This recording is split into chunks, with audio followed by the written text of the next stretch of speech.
कुफा से शाम तक यजीद के दरबार में खड़ी रही। ओ खुदा की कसम, शाम का वक्त आया था, सैयदा ज़ैनब ने कहा था ज़ैनुल आबिदीन का जी फूफी कब पता तो करो भाई बेटा, कब तक खड़े रहना है। पता चला जब तक यजीद नहीं आ जाता मामला खत्म नहीं होगा। शाम के वक्त में कुत्ता आया, आने के बाद तख्त पे बैठा, उसने सब पे निगाह डाली। खुदा की कसम कैदी जरूर थे, बेगैरत कोई ना था। सबके चेहरों पे कपड़े पड़े थे, सबके चेहरों पे पर्दे थे। का उठाओ इनके चेहरों के पर्दे, मैं देखना चाहता हूँ। हजरत ज़ैनब की चीख निकली, का फिजा आज हमारी इज्जत की रखवाली करना, हमारे हाथ बंधे हैं, पैरों में बेड़िया है। तुमने हमारे दरवाजे पर जितने दिन नमक खाया है अब वो हलाल करने का दिन है। हजरत फिजा ने तलवार संभाली, आगे आके कहा था बेगैरत जबान को लगाम दे, अगर अली की बेटी से चादर सरक गई इस दरबार में किसी के कंधे के ऊपर कोई सर नहीं रह सकता। वाह वाह क्या बात है, नारे तकबीर। क्या पता गैरत किसे है, क्या बात है, बेशक बेशक। तू क्या जाने इज्जत क्या है। तू तो बेटी को नंगा करने में कहता मेरी बेटी फैशन के दौर पर है, तुझे क्या पता हया क्या है। बेशक की कसम तारीख गवाह है। कहने लगा चलो अच्छा नाम ही बता दो, ये पर्दे वाली कौन है। हजरत फिजा ने कहा ज़ैनब फिक्र न करना, जिंदगी लौटा देंगे, तेरी आवाज को भी बेपर्दा नहीं होने देंगे, तेरी आवाज को भी बेपर्दा नहीं होने देंगे। हजरत फिजा से उसने कहा कौन है। कहा ये अली की ज़ैनब है, अली की ज़ैनब है। मुझे खुद बताओ यार, अगर आपकी बस्ती में आला हजरत की कोई बेटी आ जाए क्या करोगे तुम। खुदा की कसम उनके कदमों में तुम सोने का फर्श बिछाओगे कि आला हजरत के घर की बेटी आई है। फिर सोचो उनके घर तो अली की बेटी खड़ी थी, होना तो ये चाहिए था नाम सुन के गर्दनें झुक जाती, मगर उन्हें अपने कुत्तेपन का पूरा इजहार किया। कहा ये ज़ैनब है। अच्छा जानते हो। फिर उसने निकाह घुमाई, सबसे छोटे वजूद पे निकाह पड़ी। मैं बात बड़ी करने लगा हूं, तेरी 18 साल की बेटी को दुपट्टा रखना नहीं आया, अली की 7 साल की सकीना को देख। यजीद के दरबार में सकीना के सर पे दुपट्टा, उसने कहा ये छोटी सी बच्ची कौन है जिसके पर्दे का आलम यह है कि इसका चेहरा तक नहीं खुला है, जरा इसका बताओ नाम क्या है। हजरत फिजा बोलने लगी, उसने कहा तू चुप कर, मुझे इस बच्ची से पूछना है इसका नाम क्या है। उसने कहा बच्ची तू बता तेरा नाम क्या है। 3 मरतबा आवाज थी, कोई जवाब नहीं आया। उसने कहा बड़ी घमंडी बच्ची है, ये बोलती क्यों नहीं। इमाम ज़ैनुल आबिदीन ने कहा था वो कुत्ते तू नहीं जानता इसके गले में जो रस्सी पड़ी है बंदा इतना टाइट है कि गले की आवाज नहीं निकल रही है। अगर इसी की मुंह से सुनना चाहता है इसके गले की रस्सी ढीली कर। यजीद के कहने पर एक सिपाही आके बढ़ा, हजरत सकीना के गले की रस्सी ढीली करने के लिए जैसी करीब आया, गले पे हाथ लगाना चाहता था, तोड़ के ज़ैनब के कदमों से निपटी। वो वहां गया, वहां से हटी, ज़ैनुल आबिदीन के कदमों में लिपट गई। यजीद ने कहा था ये कैसी बच्ची है, गले की रस्सी क्यों नहीं खोलने देती। इमाम सज्जाद ने कहा था तू नहीं जानता है ये अली के घर की बेटी है, ये मर तो सकती है, किसी गैर का हाथ इसकी गर्दन को लग जाए ये गवारा नहीं कर सकती। वाह वाह वाह वाह वाह वाह क्या बात है, वाह बहुत शर्म करो, तुम्हारी दौलत तुम्हें मुबारक, ऐसी दौलत में आग लगे जो बेटियों को नंगा कर दे। अगर मुस्तफा वाले हो गरीबी में जिंदगी गुजार देना, कभी बेटियों के सर से दुपट्टा ना उतरने देना, बेटियों के सर से दुपट्टा ना उतरने देना। शादी हो, ब्याह हो, खुशी का मैटर है ये अपनी जगह, लेकिन खुशी का मतलब ये तो नहीं है कि बेटियां नंगी हो जाएं, भाई बेगैरत बना तमाशा देखता रहे। मेरी गुजारिश है आपसे, समाज को बेहतर करो, शादियों को पाकीज़ा बनाओ, गुनाहों का मरकज नहीं, तबाहकारी का अड्डा नहीं, बदमाशी का ठिकाना नहीं। शादियों को पाकीज़ा बनाओ ताकि निकाह की बरकतें अल्लाह बस्ती पे जाहिर फरमाए। समझ रहे ना मेरी बात। नौजवानों ये कदम आपको उठाना पड़ेगा। कमेटी जो जलसे की है, मेरी तो इससे गुजारिश है सिर्फ जलसे की कमेटी न बनना, बेटियों की तहफ़्फ़ुज़े इस्मत की कमेटी भी आपको बनना है। ये आप अहद करो, हमने सिर्फ जलसा नहीं कराना है, हमें हुजूर की उम्मत की बेटियों की इज्जत की हिफाजत भी करनी है। सिर्फ यही नहीं कि सिर्फ जलसा करा लिया और 364 दिन सोते रह गए, फिर एक दिन आएगा जलसा कराएंगे। अच्छी बात है, जलसों से अच्छे मैसेजेस जाते हैं, ये जज्बा बेदार होना चाहिए हमारी कौम में। लेकिन कमेटी वालों से गुजारिश है, जिस तरह आपने आज पैसा इकट्ठा करके ये एक जलसा किया ना, कम से कम ऐसे ही पैसा इकट्ठा करके साल में किसी गरीब एक बेटी की भी निकाह का और शादी का इंतजाम आप करना। और कोशिश ये करना जिस बेटी का कोई सहारा नहीं होगा, उस बेटी का ये हुजूर की उम्मत के जवान सहारा बनेंगे। बेशक बेशक बेशक करेंगे इंशाअल्लाह। इंशाअल्लाह। कमेटी वालों, अल्लाह आपको सलामत रखे, आपको जज़ाए खैर दे। मगर मैं ये चाहता हूँ आपके जरिए और भी काम होने चाहिए, ज़मीनी तौर पे भी काम। अगर बैटरी डाउन हो जाए फिर उलमा को बुलाइए, फिर अपनी इस्लाह कराइए। ये सोच के जलसों में कोई ना आए मौज लेके आनी है, क्या करना है मौज का।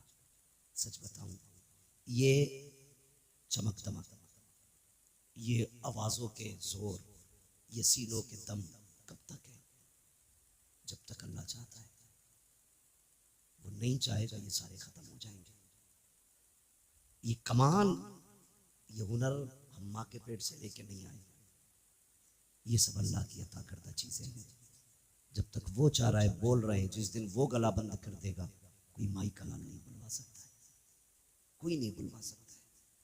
लोग कहते हैं जी हम तो बतेरा समझाते। भाई मुझे खुशी हुई, कुछ लोगों से मिला हूं मैं इस बस्ती के, कुछ लोगों से मिला हूं, सबसे भी नहीं मिला हूं, लेकिन मैं जितनों से मिला हूं मैंने बहुत अच्छा पाया है, बहुत अच्छा पाया है। अगर सारे लोग इतने अच्छे तो उम्मीद करता हूं इस गांव में कुछ बुरा नहीं होगा। लेकिन मैं ये भी जानता हूं हर जगह अच्छे ही लोग नहीं होते, कुछ बुरे भी होते, और हर जगह बुरे ही नहीं होते, कुछ अच्छे भी होते। अच्छे लोगों से कहूंगा बुरों की परवाह न करना, बुरे लोगों से कहूंगा दूसरों के पीछे न पड़ना, अपने गिरबान में भी झांकना, फिर फैसला करना तुम्हें क्या करना है, फिर फैसला करना तुम्हें क्या करना है। अल्लाह करे हमारी बस्तियां ऐसी मोहब्बत और प्यार की हवाएं बस्तियों में चले कि हर मुसलमान दूसरे मुसलमान के हक के लिए खड़ा होना चाहिए, हर मुसलमान में एक दूसरे मुसलमान के लिए हमदर्दी होनी चाहिए। गलत नहीं कह रहा, आप किसी एक समुदाय के बंदे को टच करके देखिए, पूरी कौम कौवे की तरह आ जाती है। और हमारी कौम के किसी भी बंदे को बीच में काट दिया जाए, बाकी लोग तमाशा बनेंगे। हम यहाँ जीने के लिए नहीं आए, हम यहाँ मरने के लिए। मेरी बात बस समझ लेना, मैं इससे ज्यादा नहीं कह सकता। हम यहाँ जीने के लिए नहीं आए, मरने के लिए आए। वो जिंदगी भी क्या जिंदगी है जो कुत्तों की तरह गुजरे। कम से कम बहन बेटी की इज्जत की हिफाजत करो, भाई हो तो बहन की इज्जत की हिफाजत करो, बाप हो तो बेटी की इज्जत की हिफाजत करो। एक काम और करना है, अल्लाह आपको सलामत रखे। मैंने देखा इस गांव में बिल्डिंगें तो ऊंची ऊंची है, पक्के मकान वहीं ज्यादा होते हैं जहाँ पैसा होता है, वरना कॉलोनी से कोई इतनी बड़ी बिल्डिंग तो बन नहीं सकती है क्या नहीं? अल्लाह तौफीक देना तो बस्ती वाले मिलके अपनी बस्ती की बच्चियों के लिए एक स्कूल कायम जरूर करना, और तुम्हारे स्कूलों में पढ़ाने वाली भी मुहज्जब बेटियां हो और पढ़ने वाली भी मुअद्दब बेटियां। आप बिल्डिंगें कितनी ऊंची बना लो, अगर बच्चियों को अच्छे स्कूल नहीं दे सकते तो आपने कुछ नहीं किया है। तुम नहीं जानते हो, कभी बसों में जो घूमते ना वो देखो, जो रोडों पे रहते हैं, हमारी बेटियों को किस कुत्ते की नजर से तका जाता है, भूखे भेड़ियों की तरह देखते हैं बेटियों। मैं कहता हूं बेटी इज्जत से घर लौट आई, रब का शुक्र अदा कर, वो वापस आ गई, बड़ी बात है। वरना बेटियों के लिए कितने फंदे लगे गए सोच भी नहीं सकते। लोग कहते हैं अल्लाह का शुक्र है 3 फर्में चल रही है, अल्लाह का करम है, बहुत बड़ा ठेका चल रहा है। कभी ये भी कि खुदा का शुक्र है हमारी बस्ती में बच्चियों के लिए स्कूल चल रहा है। ये काम नौजवानों आपको करना है ताकि आने वाली नस्ल को एक अच्छी जिंदगी दे सको। आप हमारी कौम का मुस्तकबिल रोशन होना चाहिए। इस वक्त आपके पास 2 रास्ते हैं, या तो आप बेटियां खो दो या फिर आप जाहिल हो जाओ। इसके अलावा तीसरा रास्ता तुम्हारे पास नहीं है। इसलिए कि ना तुम्हारी कोई यूनिवर्सिटी है, ना तुम्हारा स्कूल है, ना तुम्हारा कॉलेज है, ना तुम्हारा मकतब है, कुछ भी तुम्हारा नहीं। या तो बेटियां खो दो या फिर अंधे हो जाओ। अगर चाहते हो इस अंधेरे से निकलो तो कोशिश करो सबसे पहले अपने कॉलेजेस बनाए। करेंगे इंशाल्लाह कोशिश। इंशाल्लाह। क्या कहते हो आकिल चौधरी साहब? आपकी बस्ती में ये काम होना चाहिए। ये मेरे मदरसे के साथी हैं, मगर मेरी आपसे इतनी गुजारिश है, खुदारा ये कोशिश करें। ये मजाक की बात नहीं कर रहा हूं, मुझसे 100 बार कसम खिला के भी कहोगे क्या ये सच? मैं कहूंगा हाँ ये जरूरत है। आज हम बेटियों को जाहिल तो नहीं रख सकते, अलबत्ता बेटियों को इदारे दे सकते हैं, स्कूल दे सकते हैं, कॉलेज दे सकते हैं। कितनी तकलीफ हुई थी अभी एक स्कूल के अंदर एक बच्चे को इसलिए पिटवाया जाता है कि वो मुसलमान। हमारी कौम के न डीजे पे फर्क पड़ा, न बारात के रंगों पे फर्क पड़ा, न आतिशबाजी पे फर्क पड़ा, न हमारी कौम के फालतू के खर्चों पे फर्क पड़ा। अब भी होटलों में उसी शान से पार्टियां चल रही हैं जिस शान से चल रही थी, इसलिए कि कौम बेगैरत हो चुकी है। अगर गैरत होती उसी दिन सैकड़ों कॉलेजों की बुनियाद पड़ जाती, ऐलान कर दिया जाता हम किसी के मोहताज नहीं है, बच्चे भी हमारे हैं, स्कूल भी हमारे खोले जाए। बेशक बेशक बेशक, वाह वाह वाह, बहुत खूब। मुझे बताओ, जो कौम मदरसों को ज़कात दे सकती है वो अपने स्कूल नहीं बना सकती? बोलो ना। लोग कहेंगे वो पढ़ा तो था, वो मुसलमान होने की वजह से पीछा कर दिया। मुसलमान होने की वजह से पीछा नहीं करा, ये नकलों से पास होकर वहां तक पहुंचा था। इसने पढ़ाई नहीं था ढंग से। 7वें तक तो वो खिलाई जाती है, पंजीरी कहते हैं क्या, खिचड़ी भरी। 8वें तक जिंदगी अंधा करके मुस्किना बिल्कुल ठप कर दी जाती है। उसके बाद हमारे हमदर्द बनते लोग कि 500 रुपए दे दे नकल करवा देंगे। पास हो गया, अब्बा लड्डू बांट रहे, अब बेटा पास हुआ, ये नहीं बताता 500 रुपए नकल के लिए दिए। जी जी जी। अब वो जो पास हो के आया ना, उससे बड़ा भाग कुछ नहीं आता, क्योंकि उसने तो बोर्ड पे से नकल की थी ना, पास हो गया। ऐसे ही पैसे दे के पास होता रहा। जब इंटरव्यू में बैठा तो लोग कहते मुसलमान होने की वजह से निकाल दिया। नहीं बे, तू गधा था इसलिए निकाला गया। अगर काबिल होता तो सीट तेरी थी। अगर तुझ में हुनर है तो कोई तुझसे तेरा हक नहीं छीन सकता। क्या मुसलमान आईएएस नहीं है? मुसलमान आईपीएस नहीं है? क्या वो गोली मार के बैठे? नहीं, काबिल थे अपना हक लेना जानते। जी बेशक। अगर हक हासिल करना पड़ेगा तो काबिल बनना पड़ेगा। इसलिए पंजीरी छोड़ो, खिचड़ी छोड़ो, नकल छोड़ो, भले 3 बार फेल हो लेकिन अपनी मेहनत से हाई स्कूल पास। समझ गए मेरी बात? अब्बा 500 रुपए दे के औलाद को पास करा के लड्डू ना बांट, वरना ये तेरी खबर पे लात मारेगा। तो कहेगा तूने लड्डू ना बांटे होते तो आज मैं हाई स्कूल करने के बाद घास नहीं खोद रहा होता। यही वजह है अक्सर हाई स्कूल के बाद दुकानों पे बैठा मिलेगा। जी जी जी जी बिल्कुल। उसे धनिया लिखना नहीं आता, लहसुन लिखवाने लगो तो कभी मुंह देखता, कभी पर्चा देखता। काबिल बनिए, कामयाब बनिए, मंजिल आपका इंतजार कर रही है। आप अगर काबिल नहीं है तो आपको तो भाई साहब रहने तक जगह नहीं दी जाएगी।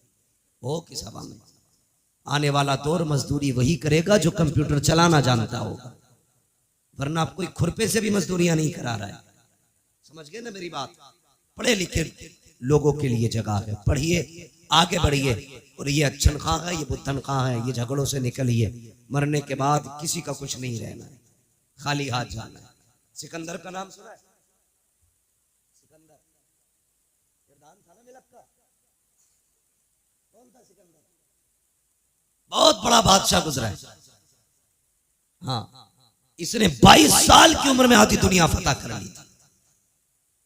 और 22 साल में हमारी अम्मा ये कहती है लल्ला छोटा है, सुधर जाएगा, 23 का हो जाएगा। वो 22 साल में आधी दुनिया फतह करे बैठा, और इसका 22 साल का भी नेकर में घूम रहा।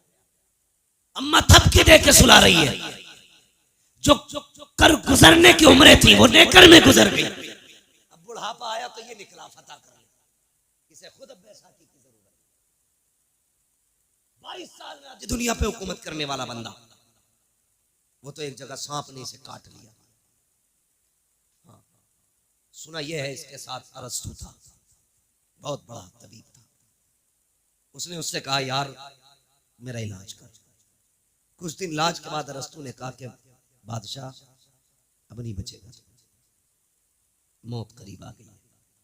उसने कहा ऐलान कर दो कोई है जो मेरी सारी दौलत लेके मुझे इतनी सांसें उधार दे दे कि मैं अपने वतन तक जा सकूं। अरस्तु ने कहा था बादशाह ऐसी कोई दौलत नहीं बनी जो किसी को सांसें उधार दिलवा दे, कोई तुम्हें सांसें नहीं दे सकता। उसने कहा मैं आधी दुनिया का बादशाह हूं, क्या मुझे इतनी मोहलत नहीं कि वतन तक जा सकूं? उसने कहा सांसों का मालिक तू नहीं, सांसों का मालिक कोई और है। आज तेरा पैसा काम नहीं आने वाला। एड़ियां रगड़ने लगा। उसने कहा अच्छा चलो मर तो रखा, फिर ऐसा करना मैं मरूं मेरे कफन से हाथ निकालना। ईसाई था, निकालना। कहा क्यों? ताकि दुनिया को ये बता जाऊं इस दौलत पे घमंड न करना। मैं आया था आधी दुनिया फतह की, जा रहा था कुछ लेके नहीं, खाली हाथ गया। अगर सिकंदर जैसा दौलत वाला एड़ियां रगड़ के वतन से दूर मर सकता है, तेरे मेरे पास क्या है? इसलिए दौलत पे घमंड न करना, हुजूर से वफा करो, हुजूर से मोहब्बत करो, उलमा से प्यार करो, इल्म से प्यार करो, अपने मामलात में उलमा को अपनी राय में शामिल रखा करो, इनको अपनी महफिलों में अपनी रायों में लाया करो। कोई काम किया करो इनसे पूछा करो। खुदा की कसम अकल अपनी जगह है, बरकतें अपनी जगह हुआ करती है। बेशक बेशक बरकतें अपनी जगह हुआ करती है। कोशिश करना हर घर में कम से कम एक दीन सीखने वाला बंदा होना चाहिए। दावे के साथ कहता हूँ 7 मास्टर बना लो, 1 इंजीनियर बना लो, साथ में 1 कुरान का कारी बना लेना। 1 हाफिज कुरान पूरे घर की हिफाजत के लिए काफी होता है। जी जी बिल्कुल बिल्कुल। वरना कई मैंने इंजीनियर डॉक्टर ऐसे देखे कहते जी हम कुछ नहीं जानते, हम तो बस अल्लाह रसूल को ही जानते हैं जी। ऐसे नस्ल से बचिए, अपने घर में दीन वाला लाइए, 1 बेटे को कुरान सिखाइए, बदलिए अपने आप को। नौजवानों मजबूत होना है, हमें अपने मुआशरे को बेहतर करना है। और तुमसे गुजारिश है, सबसे बड़ी शिकायत क्या हमारी माफ करना। और मेरी इस बात को चढ़ाने की बात नहीं करना, हमारी कौम के अंदर दलाल सबसे ज्यादा खाने के मुखलिस 500 रुपए में बिकने वाले लोग। शर्म आए, या तो 500 रुपए में खाने के हो जाओ या वफा करके मदीने वाले मुस्तफा के हो जाओ। क्या बात है, वाह वाह। हमें अपने दीन से वफा करनी, किसी पे झूठा केस ना लगाइए, किसी को फर्जी ना फंसाइए। लोग जाल लिए बैठे सिर्फ बहाना चाहिए, उन्हें तो उंगली रखने का मौका मिले वो गर्दन दबोच लेते। ना करना ऐसे काम। अल्लाह तौफीक दे, किसी को फंसाना नहीं। अगर फंसा हो तो अपनी मेहनत से उस फंसे को निकाल के लाके खड़ा कर देना। तुम यहाँ मुसलमान की मदद करो, मरने के बाद अल्लाह कब्र में तुम्हारी मदद के असबाब पैदा फरमा देगा। करेंगे इंशाअल्लाह, इंशाअल्लाह। और जोर से बोलो इंशाअल्लाह, इंशाअल्लाह। फरमाया गया ए ईमान वालों अपने आप को और अपने घर वालों को जहन्नम की आग से बचाओ। कोशिश करें, दूसरों पर तंज करने से पहले जरूरी है अपने घर वालों की सलाह करें, अपने बच्चों को दीन से जोड़ें, मस्जिद के करीब लेके आए, अल्लाह से रिश्ता मजबूत करें, उसके रसूल से रिश्ता मजबूत करें। माँ बाप की नौजवानों इज्जत करो। माँ बाप से भी गुजारिश है, सिर्फ तुम्हारी फरमाबरदारी लाजिम नहीं, तुम पे भी कुछ हक औलाद का, तुम भी जरा इंसाफ करो, बच्चों के साथ सितम न करो। बात बात में ये नहीं है कि मैं तुझे जायदाद से मैं दखल कर दूंगा। आपकी भी जिम्मेदारी है, बच्चों को अच्छी तालीम दे, अच्छी तरबियत दे, उन्हें सिखाएं इस्लाम क्या है, उन्हें बताएं दीन क्या है, उनको ये सिखाएं हम यहाँ पर अल्लाह और उसके रसूल के लिए आए। अच्छी नस्ल इंशाअल्लाह परवान चढ़ेगी, मुआशरा खुद ब खुद अच्छा होता चला जाएगा। ईमान वालों अपने आप को और अपने घर वालों को जहन्नम की आग से बचाओ। अल्लाह ताला हम सबको गुनाहों से तौबा करने की तौफीक अता फरमाए।